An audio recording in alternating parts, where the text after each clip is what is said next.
저도 굉장히 오래간만에 뵙는 분인데 과거에는 기술 기자 생활을 하셨고 지금은 이제 기술 작가로 일을 하고 계시고요. 우리나라의 앱, 예, 스마트폰에 저하고 벌써 십몇 년 같이 일을 하고 계시고요. VR 쪽에서는 우리나라의 손가락 안에 들어가시는 권위자세요. 제가 굉장히 많이 그런 부분에 의지를 하고 있고 우리 학교에도 한두 번 오셨어요. 그래서 오셔가지고 여러분들이 어떻게 공부하는지도 봤고 한 번은 여러분들의 선배들한테 강연도 좀 이렇게 해주셨고요. 그래서 여러분들과 굉장히 인연이 높다. 앞으로도 여러분들에게 무슨 이런 VR이나 앱 콘텐츠나 이런 것들이 있으면은 상당히 많이 지원을 해주실 분이다라고 저는 생각하고 있고요.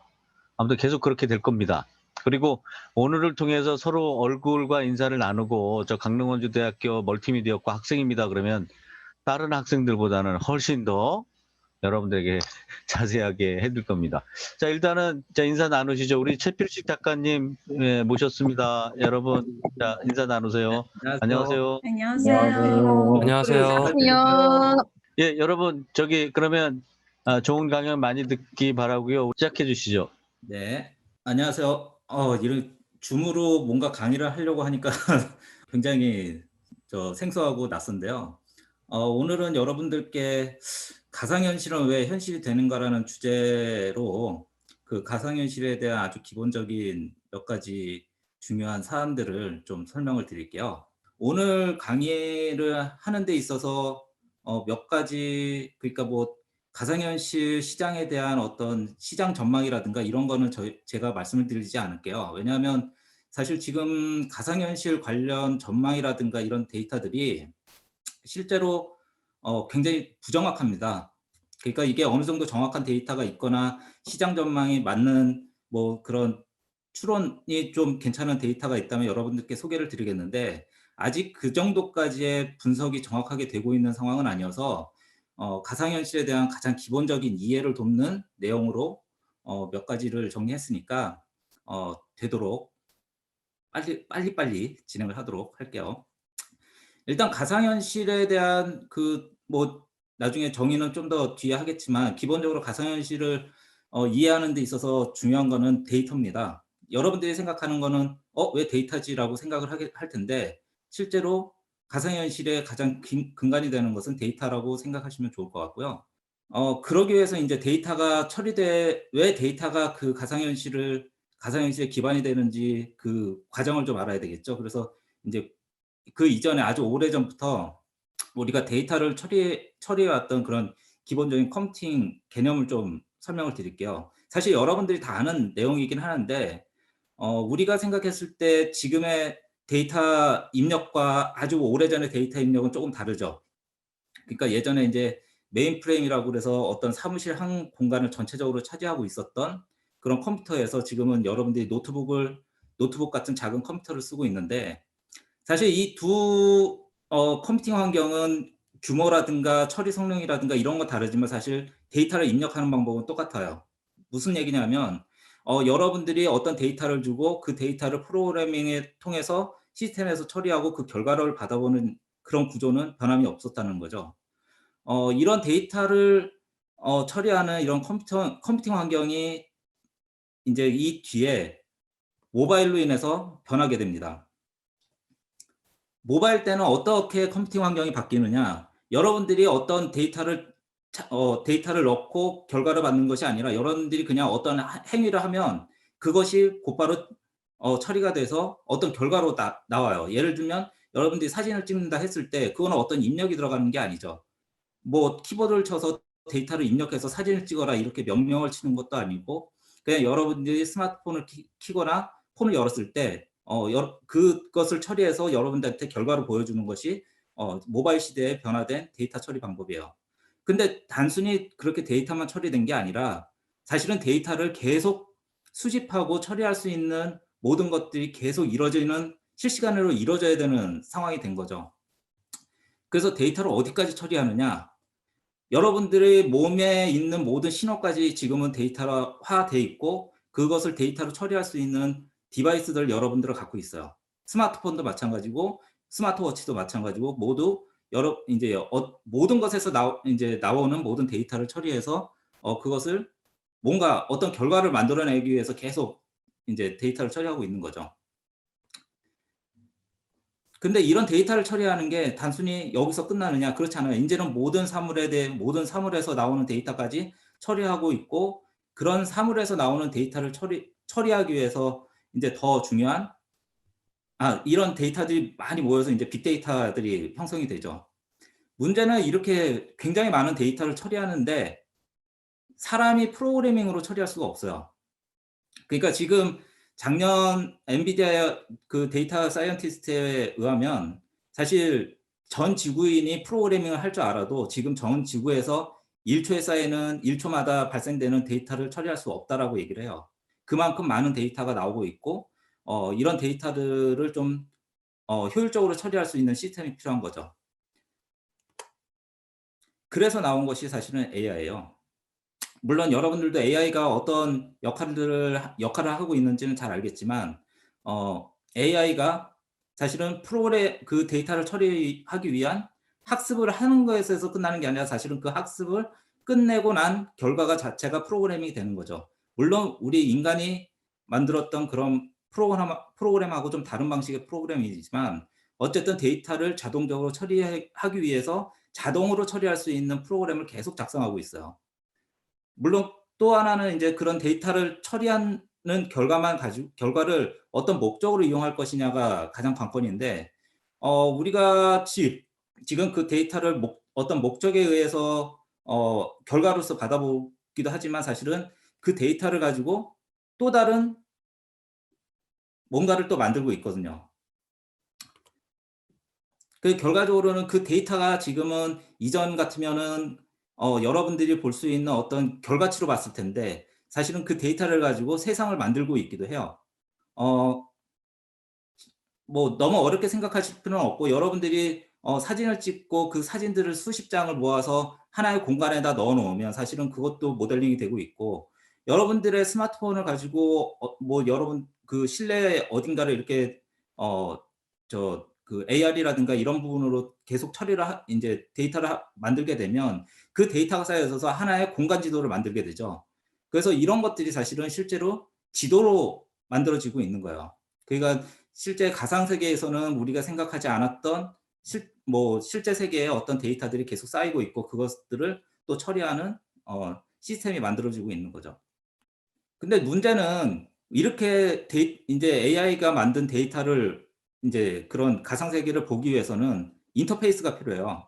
우리가 지금 보고 있는 그런 결과들은 대부분 스마트폰이나 PC나 아니면 이런 모니터나 이런 평면적인 구조의 어떤 결과로서 보고 있는데, 실제 세계를 모델링화해서 만들어진 세계는 우리가 지금 실제 살고 있는 세계와 똑같은 입체 세계가 되고 있다라는 거죠. 문제는 우리가 그 입체 세계를 보기 위한 디스플레이 장치나 어떤 인터페이스가 없어요. 그 인터페이스를 만들기 위해서 가장 기본적으로 거기에 맞는 새로운 컴퓨팅 인터페이스가 필요한데 그것을 어떤 식으로 구현할 것인가, 그런 식으로 접근을 해야 가상현실이라는 가장 기본적인 개념에 접근할 수 있다라는 거죠.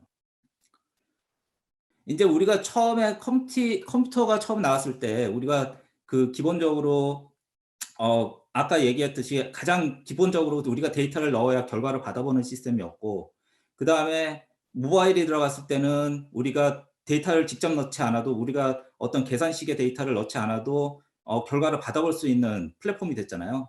그리고 그다음에 지금 AI가 만든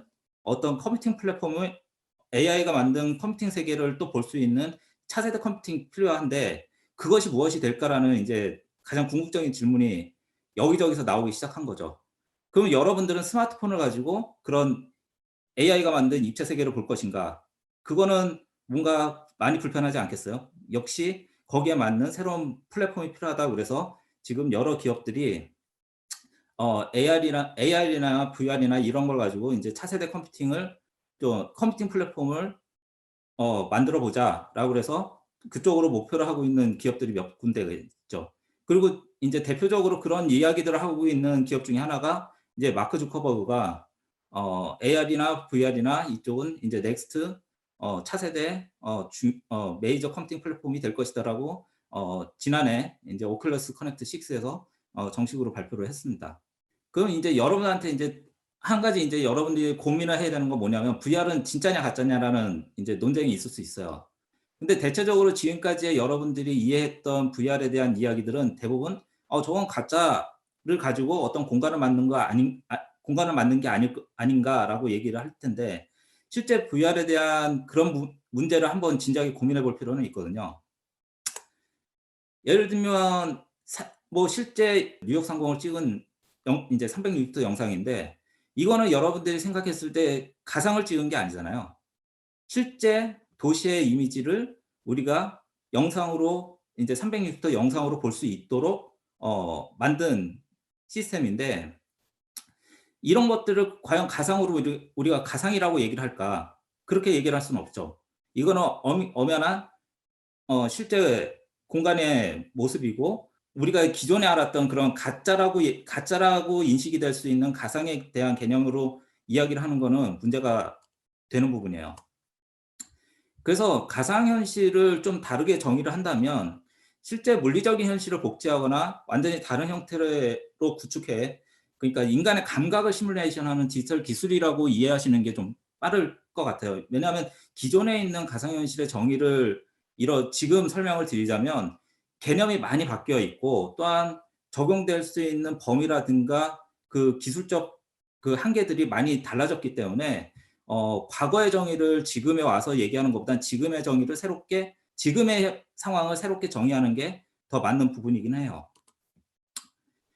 근데 그 가상현실이라는 게 지금 좀 전에 말씀드렸던 그 감각이라는 부분을 좀 주의 깊게 보셔야 되는데 센소라마라고 해서 이 가상현실의 가장 오래된 모델 중에 하나인 시스템이 있었어요. 뭐냐면 지금 우리가 헤드셋을 보고 이제 VR을 보고 있지만 그 아주 오래전 이제 여기 모델은 1960년이지만 최초 모델은 1958년에 나왔었거든요. 근데 1962년에 나왔던 센소라마는 필름을 가지고 가상현실을 구현을 했어요.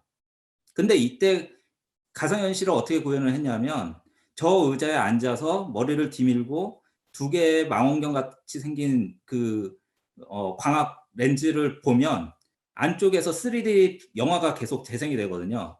근데 이 영화의 제작자가 무엇을 했냐면 저 의자를 떨리게 했어요. 그리고 거기서 저 안에서 냄새가 나게 했어요. 왜냐하면 저 영화가 모터사이클이나 이런 거를 계속 이제 모터사이클을 타고 있는 듯한 가상 효과를 계속 낼 수 있도록 한 거였는데 제작자의 핵심은 뭐냐면 우리가 감각으로 그 모터사이클을 타고 있는 듯한 실제 느낌을 하려면 바람도 있어야 되고 냄새도 있어야 되고 진동도 있어야 된다고 해서 그걸 모두 구현하려고 했던 거예요. 그러니까 지금의 가상현실의 정의를 가장 최초로 구현했다라고 볼 수 있는 부분이죠. 다만 이제 디지털 매체가 그 영상 매체가 지금과 같은 디지털 매체가 아니라 필름으로 했다라는 게 좀 차이가 있죠. 그래서 이제 우리가 지금 보는 것과는 좀 차이가 있는 부분이 있는데 아무튼 그 감각이라는 부분을 굉장히 중요하게 여러분들은 생각하셔야 돼요. 그래서 지금 보여드리는 게 이제 가상현실의 과거 역사에 있었던 그런 이제 제품들, 이제 하드웨어 제품들이었는데 여기 보시면 한 5년 닌텐도 버추얼보이 이후로는 이제 거의 우리가 몸에 착용하는 이제 헤드셋 형태로 바뀌어 있죠. 그 이전까지는 그냥 이거를 실험적으로 구현해 보자라는 어떤 그냥 오락 형태의 장치였을 뿐이고 그 이후에는 이제 VR 헤드셋 형태로 지금처럼 이제 대중화되고 있는 VR 헤드셋 형태로 나오고 있는 상태가 됐죠. 근데 여기서 이제 중요할 거는 어쨌든 VR 기술의 핵심이 되는 중요한 부분은 어떤 분들은 그렇게 얘기를 해요. 몰입감이 정말 좋아야 된다라고 얘기하는데 몰입감이라는 단어를 쓰는 거는 굉장히 어떻게 보면 이 분야 전체를 좁게 본다고 볼 수 있어요. 뭐냐면 몰입감이라는 건 사실은 우리가 눈으로 보는 거에 대한 느낌을 얘기를 하거든요. 근데 VR은 눈으로 보는 것 외에 다른 것까지 다 우리 아까 말씀드린 대로 그런 감각을 다 살려서 우리가 우리가 경험할 수 있는 것을 전달하는 게 VR의 핵심이기 때문에 몰입감이라는 표현만으로는 VR의 특징을 얘기할 수는 없어요. 그래서 VR 디바이스는 사실은 우리가 그 공간 자체를 인지를 하고 그 안에서 행동을 추적하는 모든 센서를 가지고 인간의 감각을 자극하도록 설계된 웨어러블 컴퓨팅 디바이스라고 이해하시는 게 좋아요. 그러니까 단순히 지금은 인제 가장 핵심이 되는 거는 VR 헤드셋이 맞는데 VR 헤드셋이 전부는 아니라는 거예요. 그러니까 어떻게 보면 VR 헤드셋보다 더 많은 그 주변 장치들로 인해서 뭔가 더 재미있는 아니면은 우리가 실제로 뭔가 현실처럼 물리적인 효과를 느낄 수 있는 어떤 장비들이 더 필요하다는 얘기죠. 실제 이거는 뭐냐면 이전에 스마트폰에서 받는 인제 데이터의 그 경로와 그리고 출력할 수 있는 데이터의 그 형태가 요렇게 단순하게 스마트폰 때는 요렇게 단순하지만 VR 헤드셋을 비롯한 여러 가지는 훨씬 더 복잡하다는 걸 설명하는 부분이에요. 이거는 인제 지난해 오큘러스 커넥트라고 해서 그 페이스북이 오큘러스 인수한 뒤에 계속 개발자를 대상으로 이런 행사들을 하거든요. 거기서 발표했던 내용인데 실제 그 오큘러스 헤드셋은 단순히 어떻게 보면 그 디스플레이 장치만 있는 게 아니고 우리의 움직임을 추적하고 그것을 처리하고 다시 그 결과를 볼 수 있도록 만드는 모든 센서와 처리 장치를 내장한 제품이에요. 그러니까 그냥 단순하게 VR 헤드셋이면은 그냥 스마트폰 끼워서 보던 그런 거 아니야?'라고 생각하겠지만 그거보다 훨씬 고도화되어 있다라는 거죠. 그리고 여기에 지금 보여드리는 거는 영화의 한 장면인데 레디 플레이어 원이라고 2018년에 나왔던 가상현실을 주제로 했던 영화였죠. 근데 이 장면에서 저 눈여겨봐야 되는 건 저 헤드셋이 아니라 저 주인공이 지금 끼고 있는 장갑과 그리고 저 주인공이 밟고 있는 저 발판이에요. 그러니까 여기는 지금 제가 요 영화의 지금 그 영상을 요 다음번에 잠깐 틀어 드리긴 할 건데 지금 저 손에 끼고 있는 장갑으로 인해서 우리가 받을 수 있는 그 어떤 가상 공간 안에서의 느낌을 손으로 피드백을 받을 수 있고 저 발판에 있는 발을 움직임으로써 가상 공간을 돌아다닐 수 있는 거죠, 저 좁은 공간 안에서도.